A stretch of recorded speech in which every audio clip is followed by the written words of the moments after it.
17 പുതുമുഖങ്ങൾ ഉൾപ്പെടെ സിപിഎമ്മിന് 89 അംഗ സംസ്ഥാന കമ്മിറ്റി. മന്ത്രി ആർ ബിന്ദു, എംഎൽഎമാരായ D K Murali, K Shanthakumari, 5 ജില്ലാ സെക്രട്ടറിമാർ, ഡിവൈഎഫ്ഐ നേതാക്കളായ V K Sanoj, V Vaseef തുടങ്ങിയവർ കമ്മിറ്റിയിൽ ഇടം പിടിച്ചപ്പോൾ ആരോഗ്യമന്ത്രി വീണ ജോർജ് ക്ഷണിതാവാണ്.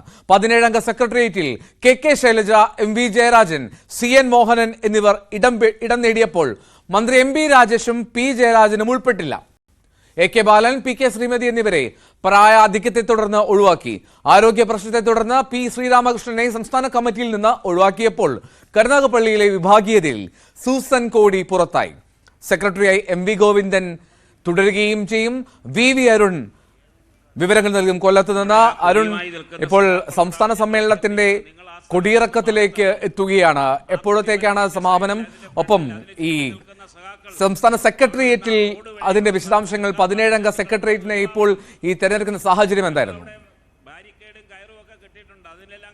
എന്തോ സിപിഎം സംസ്ഥാന സമ്മേളനം അതിന്റെ അവസാന നടപടിക്രമങ്ങളിലേക്ക് കടക്കുകയാണ്. പ്രതിനിധി സമ്മേളനം അവസാനിച്ച് പ്രതിനിധികളും നേതാക്കളും പൊതുസമ്മേളനം നടക്കുന്ന ആശ്രാമം മൈതാനത്തിലേക്ക് എത്തുകയാണ്. റെഡ് ബോളിന്റെ പരേഡുണ്ട്, 10,000 പങ്കെടുക്കുന്ന പ്രകടനമുണ്ട്.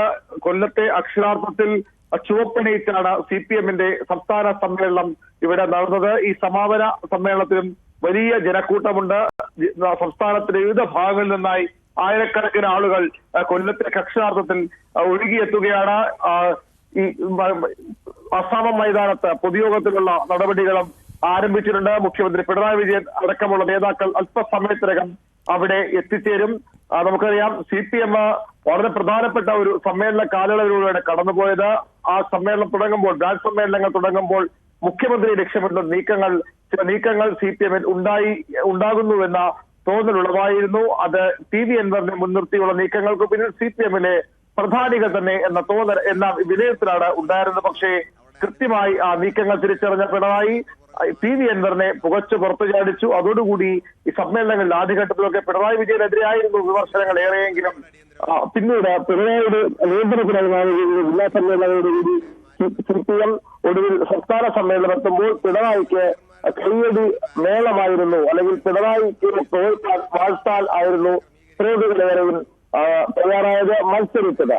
ഒടുവിൽ അതേ സമ്മേളനത്തിൽ തന്നെ എം വി ഗോവിന്ദൻ എന്ന സംസ്ഥാന സെക്രട്ടറിയെ വളഞ്ഞിട്ട് ആക്രമിക്കുന്നതും നമ്മൾ കണ്ടു. ഏതായാലും എം വി ഗോവിന്ദൻ ഇതാദ്യമായി സിപിഎമ്മിന്റെ തിരഞ്ഞെടുക്കപ്പെട്ടിരുന്ന സെക്രട്ടറിയായി കൂടി ഗോവിന്ദൻ മാറുകയാണ്. നേരത്തെ കോടിയേരി ബാലകൃഷ്ണന്റെ ഒഴിവിലാണ് അദ്ദേഹം ആരാധനയ്ക്ക് പിന്മാറുമ്പോഴാണ് എം വി ഗോവിന്ദൻ സിപിഎമ്മിന്റെ സെക്രട്ടറി ചുമതല ഏറ്റെടുക്കുന്നത്. ഇപ്പോൾ കൊല്ലം സമ്മേളനം അദ്ദേഹത്തെ സംസ്ഥാന സെക്രട്ടറിയായി തെരഞ്ഞെടുത്തിരിക്കുന്നു. സംസ്ഥാന സെക്രട്ടറി സ്ഥാനത്ത് എം വി ഗോവിന്ദൻ തുടരുമെങ്കിലും സിപിഎമ്മിൽ ചോദ്യം ചെയ്യാനാകാത്ത ശക്തിയായി പിണറായി വിജയൻ തുടരുന്നതിന്റെ ഒരു സാക്ഷ്യപത്രമായി കൂടി ഈ സമ്മേളനം മാറുകയാണ്.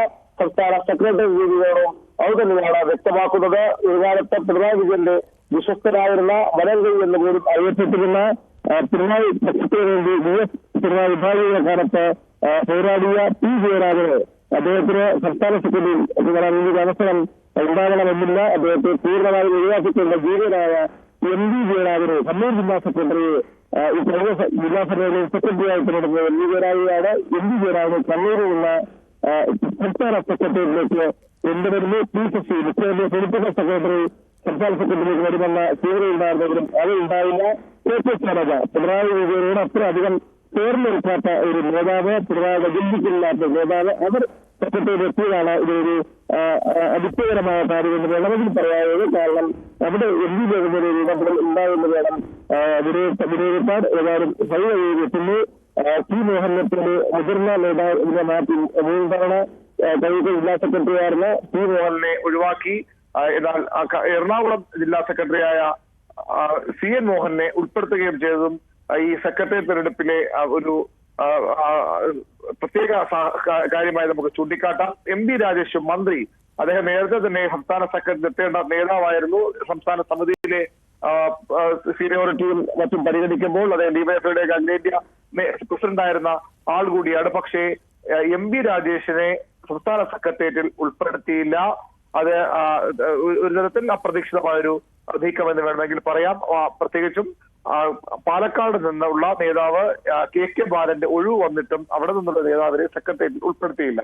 തിരുവനന്തപുരത്തു നിന്നുള്ള ആനാവൂർ നാഗപ്പനാണ് ഒഴിഞ്ഞ മറ്റൊരു നേതാവ്. പ്രായപരിധി നിബന്ധനയുടെ പേരിൽ ഒഴിയേണ്ടി വന്ന മറ്റൊരു നേതാവ്. ആനാവൂരിന് പകരം തിരുവനന്തപുരത്തു നിന്നും ആരുമില്ല. 3 ഒഴിവ് വന്നു, 3 പേരെയും എടുക്കുകയും ചെയ്തു. ഏതായാലും സംസ്ഥാന സമിതി പക്ഷേ 17 പുതുമുഖങ്ങളെയാണ് CPM ഉൾപ്പെടുത്തിയത്. അതിൽ യുവാക്കളുണ്ട്, MLA മാരും മന്ത്രിമാരുമുണ്ട്. മന്ത്രിമാരിൽ ആർ ബിന്ദുവാണ് സംസ്ഥാന സമിതിയിലേക്ക് വന്ന ഏറ്റവും പ്രധാനപ്പെട്ട പുതുമുഖം.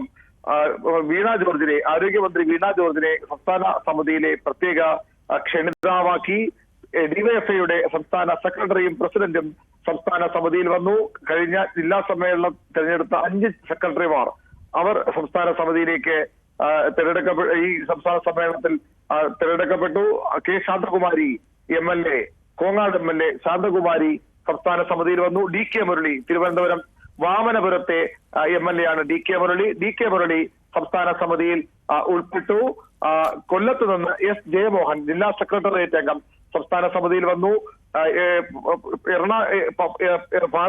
കോട്ടയത്ത് നിന്ന് രഘുനാഥ്, അദ്ദേഹം ജില്ലാ സെക്രട്ടേറിയറ്റ് അംഗമാണ്, സംസ്ഥാന സമിതിയിൽ ഉൾപ്പെട്ടു. അങ്ങനെ മറ്റു ജില്ലകൾക്ക് ആ രീതിയിൽ പ്രാതിനിധ്യം കൊടുത്തിട്ടുണ്ട്. പക്ഷേ ചില പ്രതീക്ഷിത പേരുകൾ ഈ സംസ്ഥാന സമിതിയിൽ നിന്നും ഉൾപ്പെടാതെ പോയിട്ടുണ്ട്. സൂസൻ കോടിക്കെതിരായ നടപടിയാണ് മറ്റൊരു പ്രധാനപ്പെട്ട ശ്രദ്ധേയമായ നടപടി. കരുനാഗപ്പള്ളിയിൽ ഏരിയ സമ്മേളനം പോലും നടത്താൻ കഴിയാതെ CPM നാണക്കേടിലായിരുന്നു. അവിടെ വിഭാഗീയതയുടെ ഒരു ഭാഗത്ത് സൂസൻ കോടി എന്ന സംസ്ഥാന സമിതി അംഗമായിരുന്നു, മറുഭാഗത്താകട്ടെ PR വസന്തൻ എന്ന ജില്ലാ സെക്രട്ടേറിയറ്റ് അംഗവും. PR വസന്തനെ ജില്ലാ സെക്രട്ടേറിയറ്റിൽ നിന്ന് ജില്ലാ കമ്മിറ്റിയിൽ കൂടി ഉൾപ്പെടുത്താതെ ഒഴിവാക്കിയിരുന്നു. അതേപോലെ സൂസൻ കോടിയെയും മാറ്റി നിർത്തുകയാണ് നടപടി എന്ന് തന്നെ വിശദീകരിച്ചു സംസ്ഥാന സെക്രട്ടറി MV ഗോവിന്ദൻ വാർത്താ സമ്മേളനത്തിൽ. അവിടെ പ്രശ്നങ്ങൾ പരിഹരിച്ച ശേഷം വേണമെങ്കിൽ ആ ഘട്ടത്തിൽ ആലോചിക്കാം എന്നാണ് അവിടെ MV ഗോവിന്ദൻ വ്യക്തമാക്കിയത്. ജോൺ ബ്രിട്ടാസ്, രാജ്യസഭാ അംഗം, നേരത്തെ CPM-ന്റെ എറണാകുളം സമ്മേളനത്തിന് CPM-ന്റെ സംസ്ഥാന സമിതിയിലെ പ്രത്യേക ക്ഷണിതാവ് എന്ന ജോൺ ബ്രിട്ടാസ് കൊല്ലമെത്തുമ്പോൾ സംസ്ഥാന സമിതി അംഗമാവുകയാണ്. ബിജു കണ്ടക്കൈ, CPM-ന്റെ AKG സെന്റർ കേന്ദ്രീകരിച്ച് പ്രവർത്തിക്കുന്ന AK സെന്റർ ഓഫീസിന്റെ ഓഫീസ് സെക്രട്ടറി കൂടിയാണ് ബിജു കണ്ടക്കൈ. കണ്ണൂരിൽ നിന്നുള്ള യുവ നേതാവാണ് ബിജു കണ്ടക്കൈ. CPM സംസ്ഥാന സമിതിയിൽ വരുന്നു. M രാജഗോപാൽ, കാസർഗോഡ് ജില്ലാ സെക്രട്ടറി. K റഫീഖ്, വയനാട് ജില്ലാ സെക്രട്ടറി. M മെഹബൂബ്, കോഴിക്കോട് ജില്ലാ സെക്രട്ടറി. PPR മലപ്പുറം ജില്ലാ സെക്രട്ടറി. KV അബ്ദുൽ ഖാദർ, മുൻ MLA, ഗുരുവായൂർ MLA, അദ്ദേഹം തൃശൂർ നേതാവാണ്, അദ്ദേഹവും സംസ്ഥാന സമിതിയിൽ ഉൾപ്പെട്ടു. M പ്രകാശൻ, നേരത്തെ EP ജയരാജൻ വ്യവസായ മന്ത്രിയായിരിക്കെ അദ്ദേഹത്തിന്റെ പ്രൈവറ്റ് സെക്രട്ടറി ആയിരുന്നു. കണ്ണൂരിൽ നിന്നുള്ള ജില്ലാ സെക്രട്ടേറിയറ്റ് അംഗമാണ്. VK സരോജ്, സൂചിപ്പിച്ച പോലെ കണ്ണൂരിൽ നേതാവാണ്. ഡിവൈഎഫ്ഐയുടെ സംസ്ഥാന സെക്രട്ടറിയാണ്. വസീഫ് കോഴിക്കോട് നിന്നുള്ള നേതാവാണ്. ഡിവൈഎഫ്ഐയുടെ സംസ്ഥാന പ്രസിഡന്റാണ്. K ശാന്തകുമാരി പാലക്കാട് കോങ്ങാട് MLA ആണ്. ആർ ബിന്ദു മന്ത്രിയാണ്, തൃശൂർ നേതാവാണ്. M അനിൽകുമാർ എറണാകുളം മേയർ കൂടിയാണ്. M അനിൽകുമാർ. K പ്രസാദ് ആലപ്പുഴയിൽ നിന്നുള്ള നേതാവാണ്. TR രഘുനാഥ്, നമ്മൾ നേരത്തെ സൂചിപ്പിച്ച പോലെ കോട്ടയം എന്നുള്ള നേതാവ്. രഘുനാഥ് ഒരുപക്ഷെ CPM-ന്റെ കോട്ടയം ജില്ലാ സെക്രട്ടറി സ്ഥാനത്തേക്കും പരിഗണിക്കപ്പെടാനിടയുള്ള നേതാവാണ്. S ജയമോഹൻ, കൊല്ലത്തു നിന്നുള്ള പ്രധാനപ്പെട്ട നേതാവ്. കൊല്ലത്തുള്ള ഈ സംഘാടക സമിതിയുടെ പ്രധാനി കൂടിയായ ജയമോഹൻ കൊല്ലം ജില്ലാ സെക്രട്ടേറിയറ്റ് അംഗവുമാണ്. DK മുരളി, തിരുവനന്തപുരം ജില്ലാ സെക്രട്ടേറിയറ്റ് അംഗം. വാമനപുരം MLA, 2 ടേമിൽ MLA ആയ DK മുരളിയും സംസ്ഥാന സമിതിയിലേക്ക് വരുന്നു. സംസ്ഥാന സെക്രട്ടേറിയറ്റ് ഒന്നുകൂടി പരിശോധിച്ചാൽ പിണറായി വിജയൻ, MV ഗോവിന്ദൻ, EP ജയരാജൻ, അതായത് CPM-ന്റെ നേതൃനിരയിലെ 3ാം പേരുകാരനായി EP ജയരാജൻ തുടരുന്നു. ഒരു ഘട്ടത്തിൽ പാർട്ടിയിൽ നിന്ന് തന്നെ പുറത്തു പോകുമെന്ന തോന്നലുളവാക്കിയ പാർട്ടി പരിപാടികളിലൂടെ കമ്മിറ്റികളോട് പൂർണ്ണമായും നിസ്സഹകരണ സമീപനം സ്വീകരിച്ച ജയരാജൻ വീണ്ടും ശക്തനായി CPM-ലേക്ക് തിരിച്ചു വരുന്നു എന്നതിന്റെ സൂചനയായി ഇതിനെ കാണണം. EP ജയരാജൻ സംസ്ഥാന സെക്രട്ടേറിയറ്റിലും ഉൾപ്പെടുന്നു. അടുത്ത മെയിൽ 75 വയസ്സാകുന്ന നേതാവാണ് EP ജയരാജൻ. മാസങ്ങളുടെ വ്യത്യാസത്തിൽ പ്രായപരിധി അരുൺ, ഈ EP ജയരാജൻ ഈ 75 വയസ്സിലേക്ക് എത്തുന്ന EP ജയരാജൻ സെക്രട്ടേറിയറ്റിൽ തുടരുമ്പോൾ P ജയരാജന് ഇനിയും അവസരം ലഭിക്കുന്നില്ല എന്നുള്ള കാര്യം കൂടിയില്ലേ? P ജയരാജന് ഇനിയൊരു സെക്രട്ടേറിയറ്റ് പദവിയിലേക്ക് പ്രതിനിധി സ്ഥാനത്തേക്ക് എത്താൻ കഴിയുകയുമില്ല. കാരണം അടുത്ത സമ്മേളനം ആകുമ്പോഴേക്കും അദ്ദേഹത്തിന് ഈ പ്രായപരിധി എന്ന കടമ്പ നേരിടേണ്ടി വരും. 72 വയസ്സാണ് അദ്ദേഹത്തിന് ഇപ്പോൾ. അപ്പോൾ ഈ P ജയരാജൻ സെക്രട്ടേറിയറ്റിലേക്ക് എത്താത്തതിനെ പറ്റിയുള്ള ചോദ്യങ്ങൾ ഉയർന്നിരുന്നോ സെക്രട്ടറിയോട്? തീർച്ചയായും പി ജയരാജനെ എന്തുകൊണ്ട് സെക്രട്ടറിയിൽ ഉൾപ്പെടുത്തിയില്ല എന്ന ചോദ്യത്തിന് എം വി ഗോവിന്ദന്റെ മറുപടി വളരെ കൗതുകകരമായിരുന്നു. അദ്ദേഹം പറഞ്ഞത് അങ്ങനെ പരിഗണിക്കപ്പെടാവുന്ന ഒരു പിടി പേരുകളുണ്ട്.